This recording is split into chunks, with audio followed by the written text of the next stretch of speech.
entretenimento que as pessoas têm perdido a noção da própria realidade. Muitos passam horas e horas do seu dia nas redes sociais, nos videogames, ou assistindo a filmes e a séries na TV, ou na internet, e nem percebem que essas distrações tornam impossível uma comunhão com Deus. Essas pessoas ficam sobrecarregadas com o vinho, quando fala vinho é o conteúdo das informações deste mundo, e pensam que alguns minutos de leitura da Bíblia, ou a presença em um culto, no caso na igreja, serão suficientes para estimular sua fé e deixá-las em alta, ou deixá-la, desculpe, em alta, para vencer os problemas.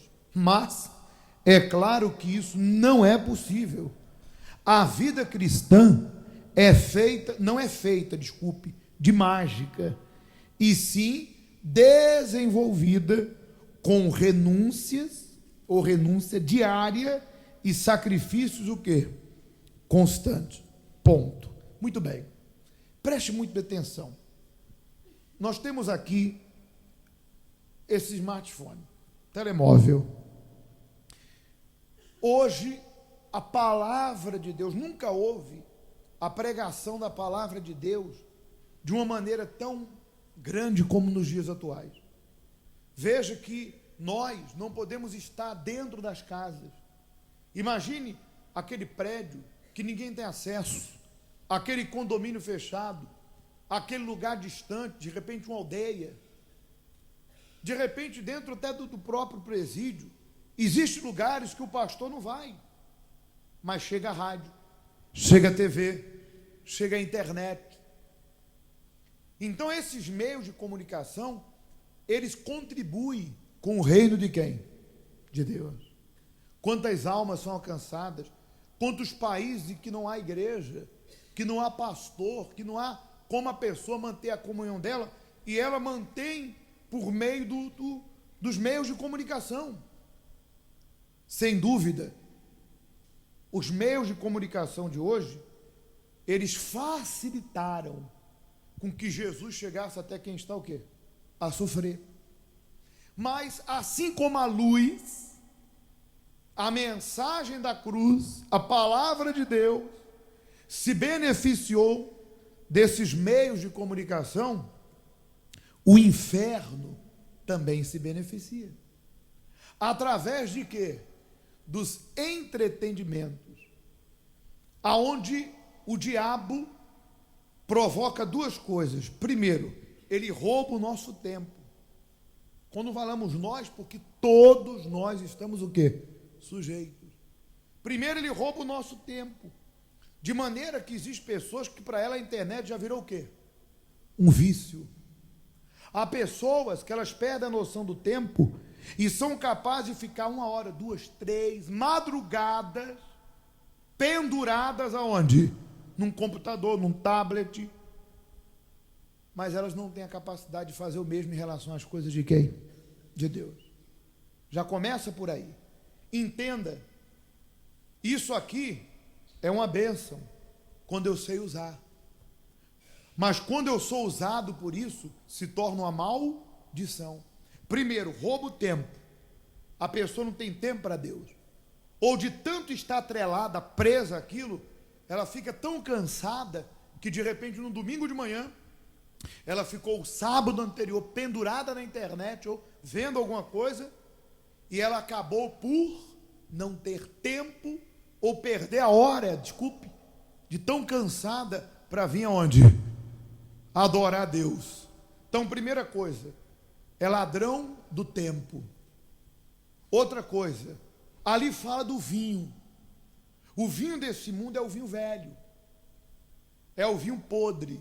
Todas as informações que entram na sua casa, que entram por meio do meio de comunicação, são ideias, pensamentos de alguém.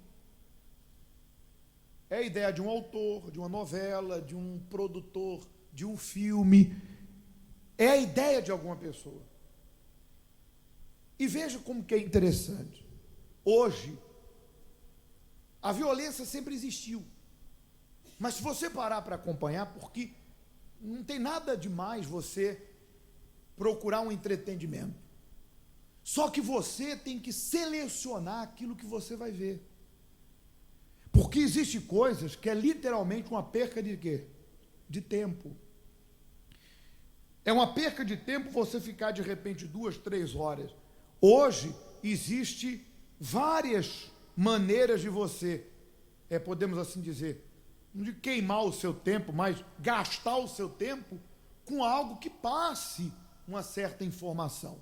Não existe uma gama muito grande de materiais ou de filmes evangélicos. Há muitos, há bastante. Mas você não está proibido de ver um outro filme. Mas até nisso você tem que vigiar. Existe hoje em dia muitos filmes que são baseados em factos e que passam uma mensagem de superação, de quê? Perseverança, de coragem, enfim, e que de uma certa forma faz você pensar e traz um certo benefício. Mas olha, nunca o diabo derramou o seu veneno como nos dias de hoje. Olha as cenas de violência hoje como estão. Está mais sanguinária que nunca, do que nunca teve. Por quê? Qual é a mensagem? A mensagem, o diabo quer que o ser humano ele perca a importância, o valor pela vida do próximo. E de uma certa forma, quantos acontecimentos que nós já vimos que a pessoa imitou ou se espelhou em quê? Num filme de violência. Aquele filme inspirou o sujeito para causar uma tragédia. Vira e mexe, você vê nos meios de comunicação pessoas que se espelharam em determinadas informações que elas beberam de um filme, foram lá e fizeram o quê? O mesmo. Então ali se passa a ideia do suicídio como uma saída. Se passa a ideia que se não deu com teu marido, troca por outro. Se passa a ideia da cobiça, sensualidade, o apelo ao corpo. Você tem que cuidar do seu corpo. Se não cuidar, misericórdia. Mas nunca houve um apelo tão grande à sensualidade, à adoração ao próprio, como nos dias de hoje. Quer dizer, a mulher que tem valor para o mundo aí fora, a ideia que se passa na mídia, ou que se passa no meio de comunicação, que a mulher de valor é a mulher o quê? Que tem um corpo bonito. E aí começa o apelo. Porque na busca de um corpo perfeito, tem gente que põe aqui, põe ali, faz cirurgia, não tem nada, a pessoa é livre. Mas entenda, quando aquilo se torna obsessão, a pessoa começa... Quantos casos de pessoas que perderam a vida porque foram fazer uma cirurgia plástica de uma maneira, de repente, até clandestina, e outras que foram fazer da maneira correta e deu tudo errado.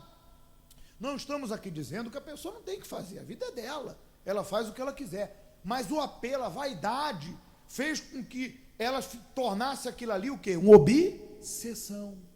Então não se olha o valor interior. Qual o valor que se olha? É fora.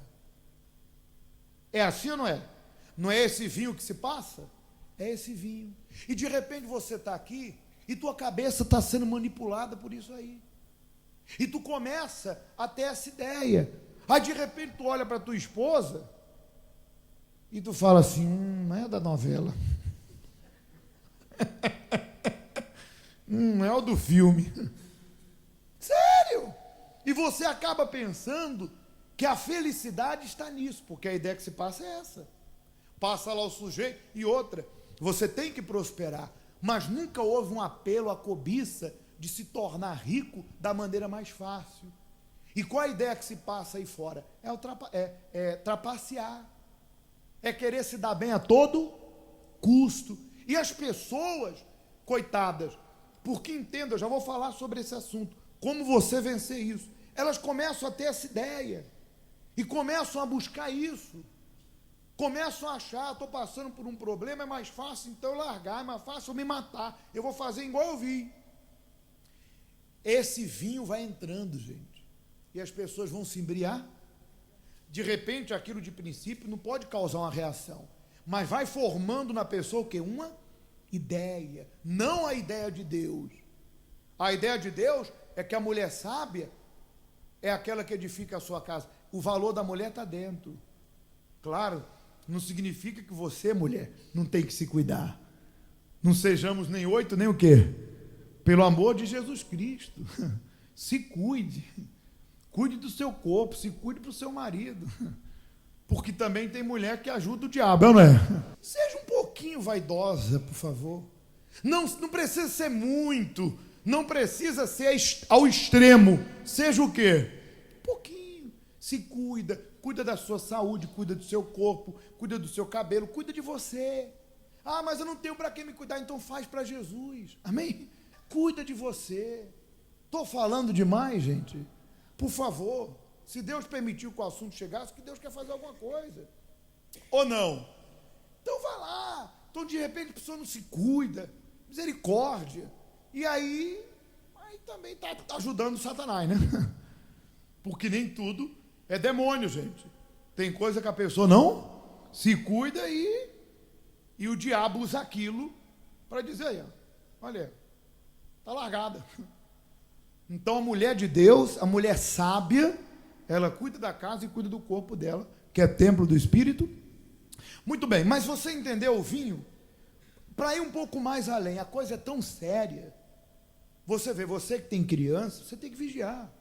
Eu lembro tempos atrás, aqui mesmo, eu não lembro qual foi o local, que a coitadinha da criança botou a roupa do Homem-Aranha e pulou do segundo andar.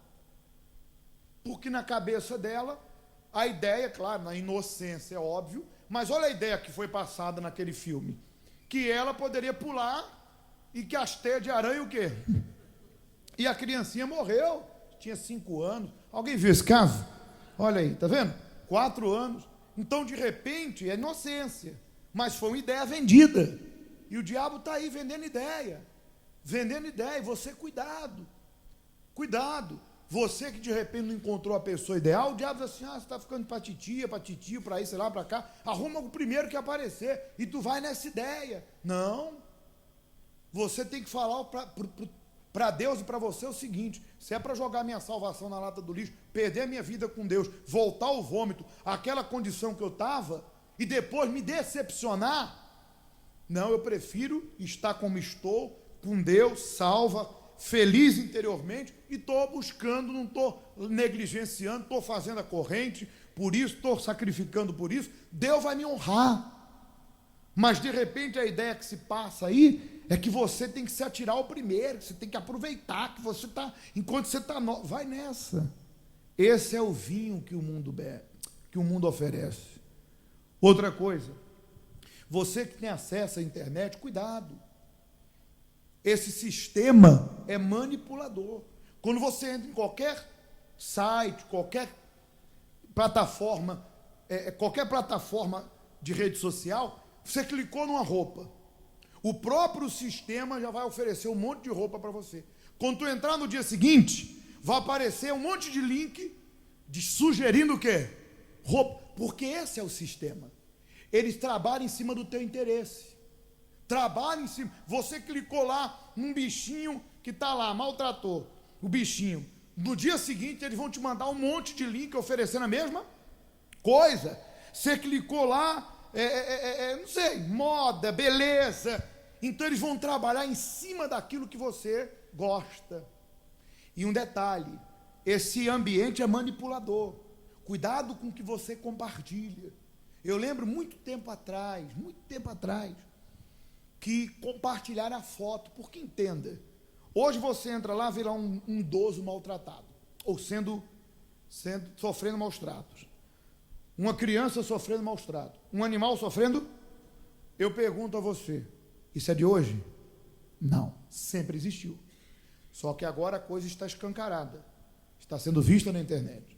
Claro, se você me perguntar se a coisa aumentou, é óbvio, mas sempre existiu. De repente você vai lá e não apenas curte, mas compartilha. Mas você tem que vigiar. Não estou dizendo o que você tem que fazer. Estou dizendo apenas que você tem que vigiar. Porque, de repente, você está compartilhando uma coisa que não é verdade, é mentira.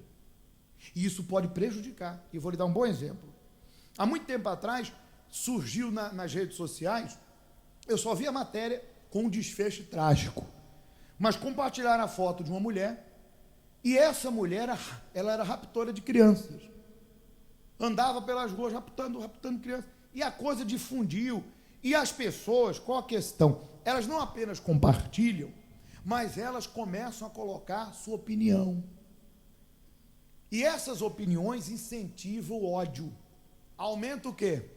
O ódio, e começa a deixar as pessoas sensibilizadas no sentido de querer fazer justiça com as próprias, porque se você está vendo que algo é injusto, então leva as autoridades, leva aqueles que resolvem, que vão dar um fim ao caso. Se você quer ajudar mesmo, quer realmente fazer alguma coisa, então dá as caras. Resumindo, começaram a compartilhar uma mulher parecida com ela. Estava andando na rua e alguém apontou e falou: é aquela mulher raptora de crianças. E começaram, alguém viu esse caso? Está aí. E começaram a agredir a mulher. A mulher foi lixada, mataram a mulher. Mataram, e era a mulher errada. Quem lembra desse caso? A mulher perdeu a vida por causa de quê? Por causa de alguns que pensavam que estava fazendo o que é certo. Você que diz assim: ah, se o justo se calar, o perverso vai prevalecer. Cuidado com o que você compartilha. Não estou dizendo o que você tem que fazer ou não fazer. Só tome cuidado. A mulher perdeu a vida por causa de quê? Do ódio que foi disseminado pelos meios sociais. Há tempos atrás, estava queimando a Amazonas. Tinha gente publicando foto de 3 anos atrás, falando, olha lá, e as pessoas lá, revoltadas, xingando. Você vê o quanto isso é perigoso. Então, cuidado. A vida é sua, mas toma cuidado com o que você anda compartilhando. Fique vigilante. Já vamos falar mais. Muito bem, continuando diz: vejo como uma grande estratégia do diabo essa facilidade para o entretenimento, para distrações e para o divertimento. Porque todas as vezes que se perde o foco, se perde o quê? A batalha. Então, nessa guerra de todos os dias pela sobrevivência espiritual, travamos uma luta entre o coração e o quê? E a razão, entre a voz de Deus e a voz do diabo. Vencerá quem nutre dentro de si o único sentimento benéfico à fé. Que sentimento é esse? A revolta. Mas aí é que está. Que revolta? Você sabe que existe muitas revoltas. Revolta contra o pai, contra a mãe. Tem pessoas revoltadas contra a sociedade, revoltadas contra o governo, revoltadas contra o irmão que lhe deu um calote, revoltada contra o vizinho que lhe persegue. Não é essa a revolta. A revolta da fé é uma revolta inteligente.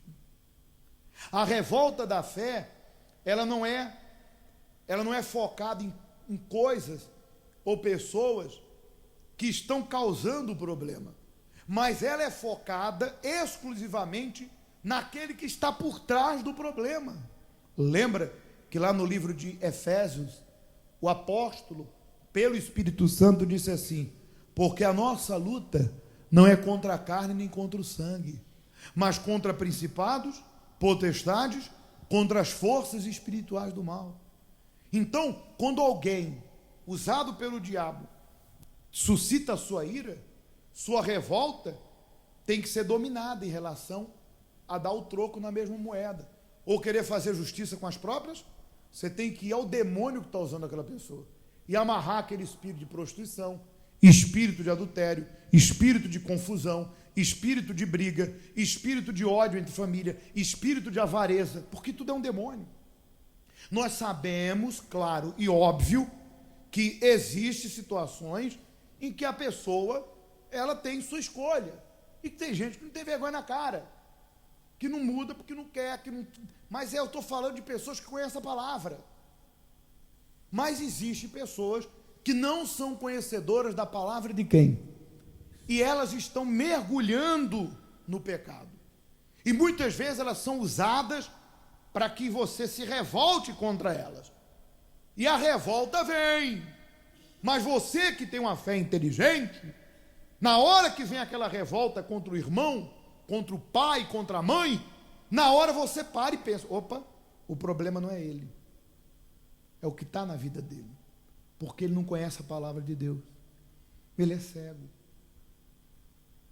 Ele abandonou a família porque é um demônio que virou a cabeça dele. Ele está na bebida porque é um espírito maldito dominando a mente dele. Ele está na depravação, na prostituição, porque é um demônio que escraviza ele esse sentimento.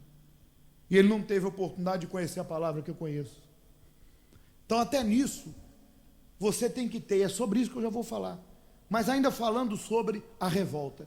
A revolta que vem do Espírito Santo, que é benéfica para a nossa fé, ela é despertada pela palavra de quem? Você está doente. E aí tu vê o testemunho de uma pessoa que tem o mesmo problema que você, que venceu o mesmo problema que você tem.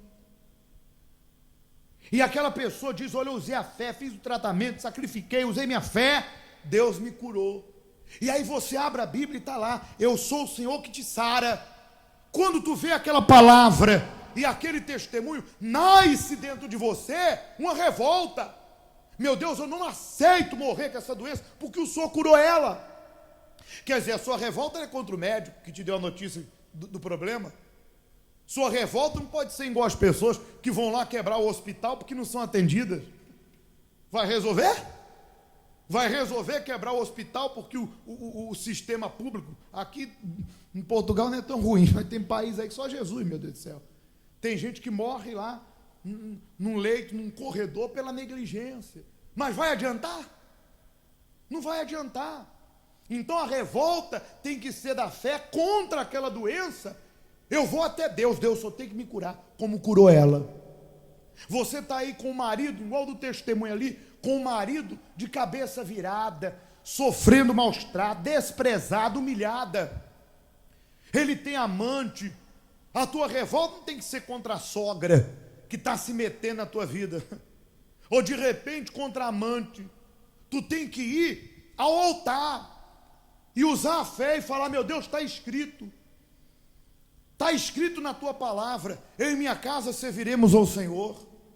Está escrito na tua palavra, é melhor dois do que um. Meu Deus, eu não aceito. Aquela mulher tinha um marido que era viciado, que usava drogas, que vivia na prostituição, só transformou a vida dele, meu Deus. Só tem que transformar a vida do meu marido. Claro. Quando esse não conhece a palavra de quem? Então você vai usar todas as suas forças para que Jesus trabalhe nele. E se ele conhece a palavra de Deus e não quer mudar, aí você tem que botar na balança o que vale a pena. Amém? Porque já não é demônio, é decisão da pessoa. Então a fé que é pulsionada por uma revolta é aquela em que eu sei que aquilo não é da vontade de Deus. Está lá, comereis o melhor da terra. E eu estou comendo o pior, estou humilhado na casa que moro, na roupa que visto, estou passando humilhação, poxa, não consigo nem servir o altar de Deus, estou catando moeda literalmente, estou com a vida financeira amarrada, não porque servi Deus, não, porque não tenho mesmo. E eu vi aquele mendigo que hoje é empresário, aquele homem que catava latinha que hoje é empresário, e está escrito que Deus levanta do pó. Ah, Deus, eu não aceito. Então a palavra de Deus e o testemunho desperta o que em nós? Uma revolta. Eu não aceito. Deus não me chamou para ser um fracassado. Eu tenho que ser sal. Eu tenho que ser perfume. Eu tenho que ser luz. Para quem está onde? Nas trevas. Para concluir, e eu falar mais uma coisa importantíssima, esse sentimento ferve a fé. E nos faz viver de fé. Quando você tem a revolta da fé, tu nunca desiste. Sempre, até o fim. Se nos mantivermos conectados o quê? A Ele. A Deus é essa fé. Agora, como que você consegue entender tudo isso? Pastor, Olha, cada hora que o Espírito Santo fala, eu entendo tudo. Mas quando eu me vejo diante do problema, diante da tentação, diante das informações, diante de tudo que o diabo usa para me seduzir, eu não consigo colocar em prática tudo isso, porque você ainda não tem um novo coração e a nova mente, dada pelo Espírito. O que a palavra de Deus diz?